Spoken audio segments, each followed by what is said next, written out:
여러분 안녕하십니까? 광주 건축물 붕괴 사고와 관련해 건축물이 무너지는 걸 막는 지지대, 이른바 잭 서포트를 설치하지 않은 채로 작업이 이루어졌다는 진술이 나왔습니다. 이런 가운데 조직폭력배 출신 인사가 철거 계약에 관여했다는 의혹도 제기돼 경찰이 사실관계를 확인하고 있습니다. 양창희 기자입니다. 2년 전 철거 중이던 5층 건물이 대낮에 무너진 서울 잠원동 붕괴 사고. 건물을 철거할 때 붕괴를 막기 위해 설치하는 지지대, 이른바 잭 서포트가 없었던 것이 사고의 주요 원인이었습니다. 중장비로 건물을 부술 때 발생하는 충격을 버티려면 층마다 임시 지지대를 세워야 하는데 이를 설치하지 않았다는 겁니다. 철거할 때 무게가 위에서부터 콘크리트 덩어리에 떨어져 내려오잖아요. 그럼 그 충격을 받아주기 위해서는 서포트를 전부 다 대야 되거든요. 서울 잠원동 사고와 판박이인 광주 동구 붕괴 사고에서도 철거가 진행되는 건물에 지지대가 없었다는 진술이 나왔습니다. 광주경찰청 수사본부는 철거 현장의 굴착기 운전사로부터 공사 당시 건물에 잭 서포트가 설치돼 있지 않았다는 진술을 받았다고 밝혔습니다. 경찰은 운전사의 진술과 현장 감식 등을 토대로 지지대를 실제로 설치하지 않았는지, 관련한 안전 규정이 어겨졌는지 등을 확인할 예정입니다. 경찰은 재개발 구역의 철거업체 선정 등에 조폭 출신 A씨가 개입했다는 의혹도 사실관계를 조사하고 있습니다. 경찰은 철거업체 등을 상대로 A씨가 연관돼 있는지를 확인 중입니다. 여기에 일반 건축물과 성면 철거 등이 분리 발주된 뒤 다단계 하도급이 이루어져 공사비가 크게 줄어든 것으로 보고 재개발 조합에 대해서도 수사를 벌일 계획입니다. KBS 뉴스 양창입니다. 철거 공사를 진행하려면 관할자치구에 해체 계획서를 제출하고 그대로 진행해야 합니다. 너무나 당연하지만 이번 광주 사고에서는 지켜지지 않았다는 의혹이 나오고 있죠. 그런데 이번 사고와 마찬가지로 해체 계획서를 지키지 않은 현장은 또 있었습니다. 공사 기한과 비용을 줄이기 위해서 이른바 밑동 파기 기법으로 공사를 진행했던 그 현장을 취재했습니다. 김혜린 기자가 보도합니다. 올해 4월부터 철거 작업이 시작된 광주의 재건축 부지입니다. 철거 중인 5층짜리 아파트 한 동을 보니 아래층을 가림막으로 가려놨습니다. 해체 계획서엔 위에서 아래로 철거를 진행한다고 돼 있습니다. 하지만 현장에선 정반대로 철거가 진행됐습니다. 4층과 5층을 그대로 두고 아래층을 먼저 허무는 방식으로 철거한 겁니다. 지난 5월 말 감리업체는 관할구청에 아파트 한 개 동이 해체 계획서를 위반했다고 보고했습니다. 위에서부터 아래로 철거를 하지 않고 다른 방법으로 쉽게 가면 밑에 층부터 일부가 철거가 돼 있다. 그런 보고가 들어왔었죠. 하지만 구청이 확인한 결과 다른 아파트 한 개 동도 아래층부터 철거한 사실이 확인됐습니다.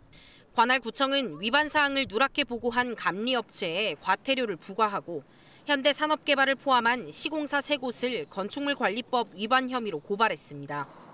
건물의 저층부터 철거하는 이른바 밑동 파기 방법은 건설 현장에서 흔히 쓰이는 방법입니다. 공사 기간을 단축하고 비용을 절감할 수 있기 때문입니다. 지난 2019년 건물 철거가 진행된 현장 모습입니다. 6층 높이 온천 건물을 중장비가 아래층부터 부수고 있습니다. 시간이 지나자 밑이 파인 건물은 중심을 잃고 기울었습니다. 이곳에서 철거 현장을 지켜보던 주민들은 그때 당시에도 유일한 안전장치라곤 천막 하나뿐이었다고 말합니다. 인근 주민들은 학동 4구역 붕괴 사고가 자신의 일이었을지도 모른다는 생각에 아찔하다고 입을 모읍니다. 항의를 구청에다 많이 하고 그랬음에도 불구하고 그런 방법으로 계속 철거하고 있었다는 것이 지금 생각하니까 너무 아찔하고 무섭기만 하고 그러죠. 17명의 사상자를 낸 붕괴 사고가 되풀이되지 않도록 현장에 대한 관리 감독이 강화돼야 한다는 목소리가 높습니다. KBS 뉴스 김혜린입니다. 광주 철거 건물 붕괴 사고로 희생된 9명의 장례 절차가 고등학생 희생자의 발인을 끝으로 마무리됐습니다. 어제 오전 조선대학교 병원 장례식장에서 열린 발인식에는 희생자의 유족과 같은 학교 친구 등 40여 명이 참석한 가운데 엄수됐습니다. 참석자들은 헌화와 묵념으로 희생자들의 넋을 기렸고 유족들은 운구 차량으로 김군이 나온 초, 중, 고등학교를 차로 지나간 뒤 장지로 향했습니다. 광주 동구는 고등학생 희생자 발인으로 9명의 장례 절차가 끝났으며 유족들이 원할 때까지 광주 동구청 주차장에 마련된 합동 분향소를 운영하겠다고 밝혔습니다. 국민의힘 이준석 신임 대표가 학동 철거 현장 붕괴 사고 희생자의 합동 분향소를 찾았습니다. 이 대표는 납득하기 어려운 사고라며 철저한 수사를 촉구했습니다. 또 국민의힘이 과거처럼 광주 시민을 아프게 하는 일은 더 이상 없을 것이라고 약속했습니다. 유철웅 기자의 보도입니다. 취임 후 첫 호남 일정으로 학동 철거 현장 붕괴 사고 희생자들의 합동 분향소를 찾은 국민의힘 이준석 대표. 희생자들의 영정 앞에 헌화 분향하고 넋을 기렸습니다. 이 대표는 안타까운 사고로 호남을 찾게 돼 마음이 무겁다며 유가족들이 마음 아픈 일이 없도록 철저한 수사로 책임자를 가려야 한다고 촉구했습니다. 또 정치권 등과 유착이 있었는지도 밝혀야 한다고 말했습니다. 수사력을 총동원해서 이 사건의 책임자를 가려주셨으면 하는 마음입니다. 이 대표는 국민의힘이 과거와는 달라졌다는 점도 강조했습니다. 전두환 씨가 재판에 참석하지 않는 것은 부적절하다고 밝혔고 5.18 이후에 태어난 첫 세대의 대표로서 광주의 아픔을 공감하고 있다며 국민의힘이 광주 시민의 마음을 아프게 하는 일은 다시는 없을 것이라고 약속했습니다. 광주 시민의 마음을 아프게 했던 그런 언행이나 이런 것에 대해서 저희 국민의힘은 김종인 위원장 체제 하에서 많은 반성을 했고 그 기조는 새로운 지도부에서도 이어질 것이다. 이렇게 확언해서 말씀드릴 수 있고요. 김종인 전 비상대책위원장이 5.18 묘지에서 무릎 꿇고 사과한 이후 호남에 공을 들이고 있는 국민의힘. 여기에다 30대 중반의 이 대표가 호남 지역 20, 30대의 표심을 뒤흔드는 행보를 계속할 경우 내년 대선과 지방선거를 앞두고 파급력이 적지 않을 것이라는 전망이 나오고 있습니다. KBS 뉴스 유초롱입니다. 순천에서는 도심 저수지에 서식 중인 두꺼비 보호를 둘러싸고 환경단체와 주민들이 갈등을 빚고 있습니다. 최근 알에서 깨어나 두꺼비들이 이동을 시작하면서 환경단체들이 차로 일부와 공원 출입을 통제했기 때문입니다. 정아람 기자입니다. 새끼 두꺼비들이 도로를 가로지릅니다. 1cm 안팎의 작은 체구를 힘껏 움직여보지만 산란 장소인 업동 저수지에서 서식지인 건너편 야산까지 200m 거리를 이동하기란 쉽지 않습니다. 차에 깔리고 발에 밟히고 새끼 두꺼비 로드킬이 잇따르자 환경단체는 직접 구조에 나섰습니다. 업동 저수지에 서식하는 두꺼비는 약 2만 마리. 환경단체는 새끼 두꺼비 이동로에 우수관마다 덮개를 설치하고 지나는 차량을 통제하는 등 두꺼비 보호에 적극적으로 나서고 있습니다. 지금도 새끼 두꺼비들이 도로를 따라서 이동하고 있거든요. 저희들이 도로 통제나 아니면 공원 내에 이렇게 이용하신 분들에게 협조를 구하고. 하지만 환경단체가 차량 통제에 이어 산책로와 놀이터 출입구까지 2주간 통제하면서 주민들의 불편도 컸습니다. 너무 불편하죠. 사람까지 통제하는 건 너무 심한 것 같아요. 두꺼비 집중 이동이 끝나가면서 출입로 통제는 끝났지만 이대로라면 두꺼비 산란과 이동이 이뤄지는 4개월간 주민 불편은 불가피한 상황입니다. 두꺼비를 좀 보호하자고 하면 이제 어느 정도 좀 불편사항이 좀 발생할 수가 좀 있긴 한데요. 우리가 사전에 이제 좀 미리 좀 예고를 해가지고 주민들이 좀 불편하지 않도록 그렇게 좀 조치를 해야 될 것 같고요. 멸종 위기종인 두꺼비를 보호하면서도 주민 불편을 최소화할 수 있는 대책 마련이 시급해 보입니다. KBS 뉴스 정아람입니다.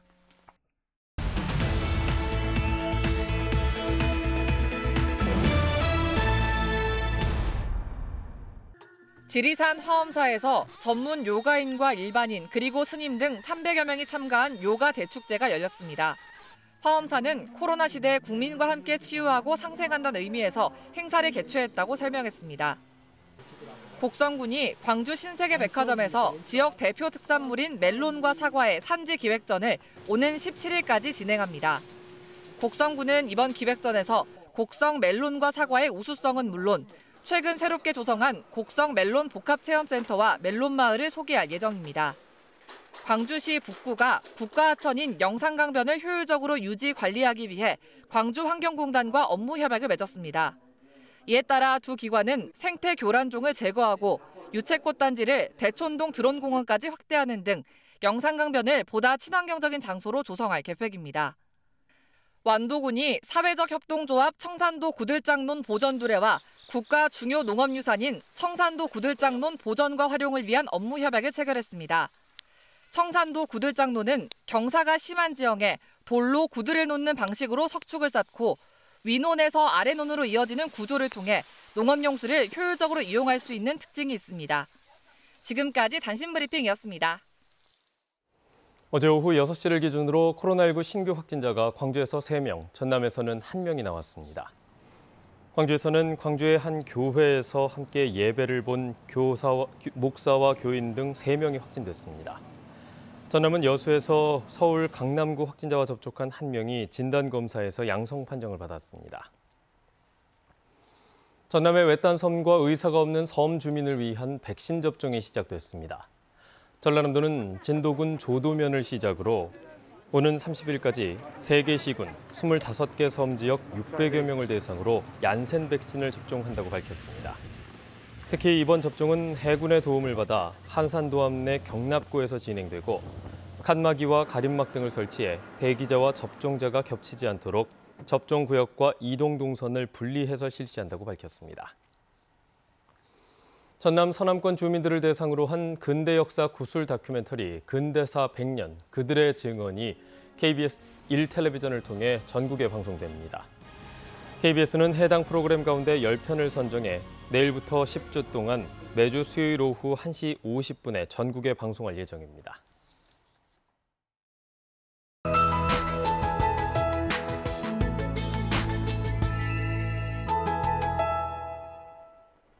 오늘은 외출하실 때 우산 챙기셔야겠습니다. 저기압의 영향을 받아서 이미 이렇게 서해안 지역부터 비가 시작된 모습인데요. 오전 중이면 광주 전남 전 지역으로 확대가 되겠고요. 내일 새벽에 모두 그치겠습니다. 특히 이번에는 오후부터 밤 사이 남해안을 중심으로 시간당 20mm 이상의 강한 비가 내리겠습니다. 피해 없도록 조심하시기 바랍니다. 내일 새벽까지 예상 강우량은 10에서 40mm, 남해안 지역은 20에서 60mm입니다. 다음은 자세한 지역별 날씨입니다. 아침 기온 20도 안팎으로 대부분 지역이 어제보다 높고요. 비가 내리면서 낮 동안에도 선선하겠습니다. 광주가 24도, 나주 23도로 어제보다 3도가량 낮겠습니다. 여수의 낮 기온 22도, 보성과 고흥 23도에 머물겠습니다. 목포 23도, 진도 24도, 장흥 22도가 예상되고요. 신안을 비롯한 그 외 도서 지역은 23도 안팎에 머물겠습니다.